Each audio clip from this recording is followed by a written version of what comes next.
Hi everybody, it's Mark here, and I've just come on today to talk to you about something that is very interesting in a lot of Thoth-based decks, at least the ones that I own.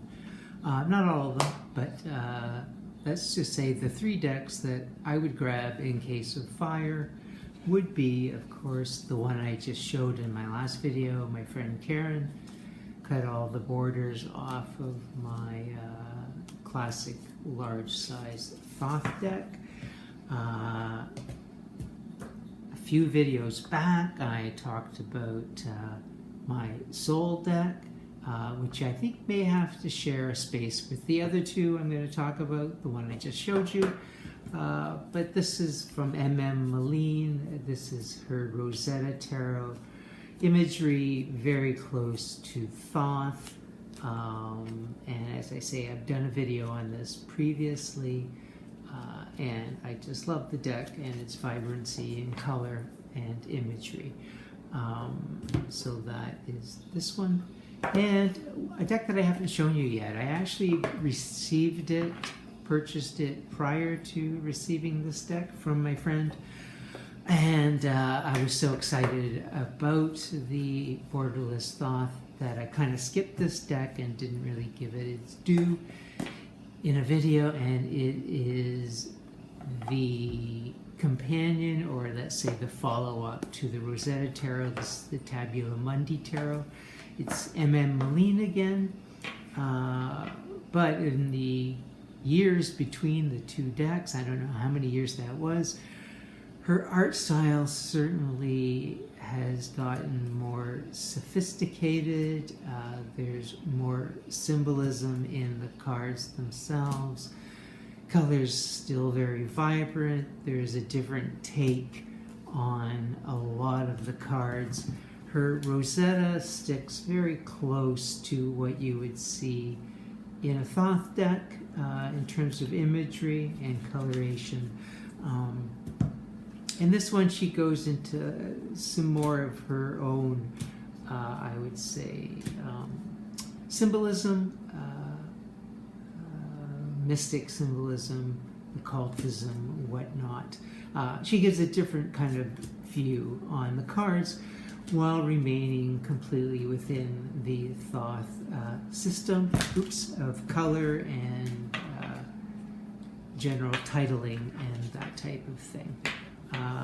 So it's a great deck. She puts, in this one, she puts the decan info right on the card. So this Nine of Swords is Mars in Gemini. With her previous decks, much like the Thoth, she does put the decan information on the cards, but she puts it right in the card. Like this is the Five of Discs, and she's got Mercury and Taurus. So it's not in the titling. Titling she's done with hieroglyphics. Anyway, all of this is to say, the real reason I've come on here, and I'm sorry to give this beautiful deck short shrift, but it is a wonderful deck, and if you're very Thoth interested, it's a great deck to have. So again, one of the three I grab when the place is on fire. But what I wanted to talk to you about is that there is a Golden Dawn system, which all three of these decks, for the very most part, comply with. And that is falling back on this decan system, which I was just talking about. So for instance, I'll just show you a few in the Thoth proper. So the Two of Cups is Venus in Cancer, right? So that is what's happening on the Two of Cups. That's the decan it falls in.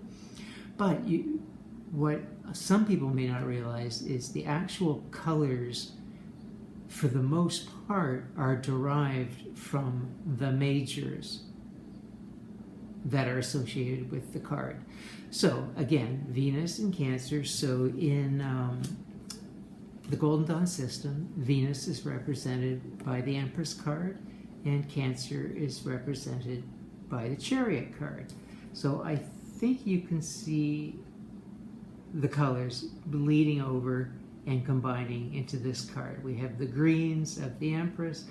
We have sort of the golden hues of the Charioteer and some of the russet colors in the Fish down here. So that gives a really nice connection between the minors and the majors. I'll show you a few more. So here we have the Eight of Wands in the Thoth, and that is derived from the Decan Mercury in Sagittarius. And Mercury is the Magician or the Magus in Thoth, and Sagittarius is the Temperance card. So we can see the golds and the blues of the Magus showing up here. And if you look, this is a rainbow being created through this alchemical soup. And here we have the rainbow here.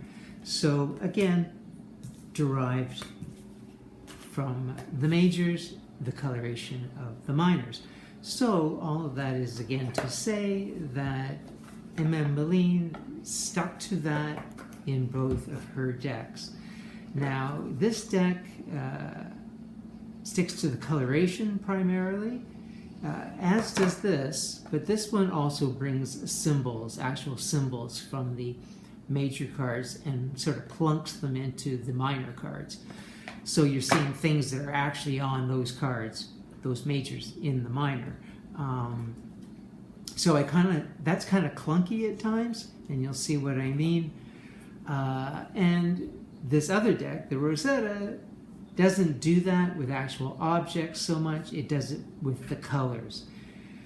But the actual artwork is a little clunkier.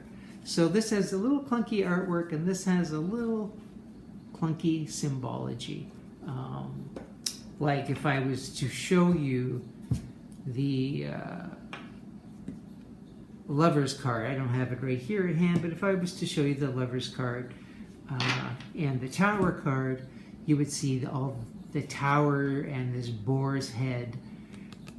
This red color is in the Tower and this boar's head is in the Tower. And the swords in the stone come from the Lover's card. So again, actual objects in the Tabula Mundi, more about the coloration in the Rosetta. So let me just show you some more examples. Okay, so here is Rosetta's Five of Cups, which the decan is Mars in Scorpio. So here's her Scorpio card, Death, and you can see the blues and the browns starting to leak into this card. And Mars, the other part of this decan, is the very fiery red from the Tower. So we see Mars in Scorpio, that's this decan, and we see how the colors play with each other there. And I'll show you that I never really noticed that before. Hers, MM Malene, is just so clear that the colors are being moved around that I went back to my thought to see, well, did Lady Frieda Harris do the same thing? And sure enough, she did. Here's her Five of Cups that we just looked at. And now we see that there is the fiery Tower, all those oranges and blacks. And then here is the blacks and sort of greeny, marshy colors of the Death card happening as well as some of the blue accents are here in the cups. So yes, indeed, she did the same sort of thing. So now here's an example from the Tabula Mundi. We have our Six of Discs. Of course, it's very different. Six of Discs from Thoth. And it is Moon in Taurus, as we see here. So the Moon is the High Priestess. So why don't we just grab these pomegranates and throw them on here. And here's a couple of keys in the Hierophant, a gold key and a silver key, and we'll stick that on the card too. So you can see how it's a little clunkier than just using coloration. but it's certainly easier to see the connections. So yeah, I will show you the Thoth version of that. So here's the Thoth 6 of discs, and so we have all the beautiful blues from the High Priestess, the Moon, and the Hierophant is the Taurus piece, and there's all the orangey browns from the Hierophant right on the card. So this can be a good memory device if you're just learning Thoth and you're thinking about connections and decans and that type of thing. I think it's a really good way to figure that stuff sort of out. And I'll show you one more thing across the board here. So, court cards. So here's our Thoth. So the court cards are made up of 3 different cards. I've talked about it in other videos. One is from the sign prior to the major sign connected to the card. So the Knight of Cups is 2 parts Pisces and 1 part Aquarius. So the 1 part Aquarius is the 7 of Swords, and you can easily see the blue moving into the card from the 7 of Swords.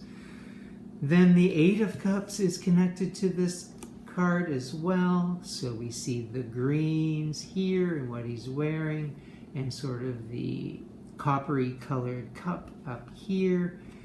And the 9 of Cups is also related to this prince. And we don't see the purple sort of moving in here. We see some of the yellow light happening, but I would say this is the one with the coloration, which is the least to have moved over. So this is a really interesting process. If you were to just go through, and I haven't even done it myself yet, is to go through your entire Thoth deck and lay out all the cards that are related and see how the colors cross-reference. So in the Rosetta, I'll use the same guy. You can see he's a bit clunky looking because this is the clunky artwork deck, the Rosetta. So he's part 7 of Swords, just like I said previously, and we can easily see this bright lime green happening over here. And he's part 8 of Cups. So there's a bit of that coloration in here. And again, the 9 of Cups doesn't really translate quite as well to the card.